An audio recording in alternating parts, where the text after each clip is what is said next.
আবারও যদি পুরনো সংবিধানের দোহাই দিয়ে সংস্কার সভা থেকে বিরত থাকা হয়, শপথ গ্রহণ থেকে বিরত থাকা হয়, তা হবে জুলাই গণঅভ্যুত্থানে শাহাদাত বরণ করা হাজারো মানুষের রক্তের সাথে বেইমানি।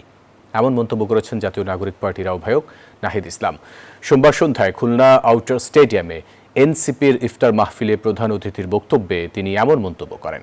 অনুষ্ঠানে এনসিপির দক্ষিণাঞ্চলীয় মুখ্য সংগঠক ও কুমিল্লা ৪ আসনের সংসদ সদস্য হাসনাত আবদুল্লাহ বলেন, জুলাই রক্তের স্মৃতি নিয়ে যারা গ্রামে গঞ্জে পথে প্রান্তরে ছড়িয়ে আছে, তারা বেঁচে থাকতে কেউ আওয়ামী লীগকে বাংলাদেশে ফিরিয়ে আনতে পারবে না।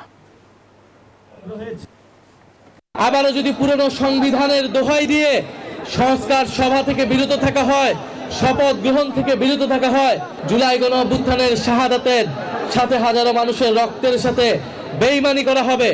আমরা দেখতে পাচ্ছি কথিত ফ্যাসিস্ট শক্তিকে বিভিন্ন আওয়ামী লীগ কালচারাল বিভিন্ন শক্তি, বিভিন্ন মিডিয়া তাদেরকে রিভাইভ করার চেষ্টা করছে। এই জুলাইয়ের রক্তের স্মৃতি নিয়ে যারা বিভিন্ন পথপ্রান্তরে ছড়িয়ে আছে, আমরা জেগে থাকতে, আমরা বেঁচে থাকতে আপনাদের মিডিয়া, আওয়ামী কালচারাল শক্তি আওয়ামী লীগকে বাংলাদেশে ফিরিয়ে আনতে পারবে না।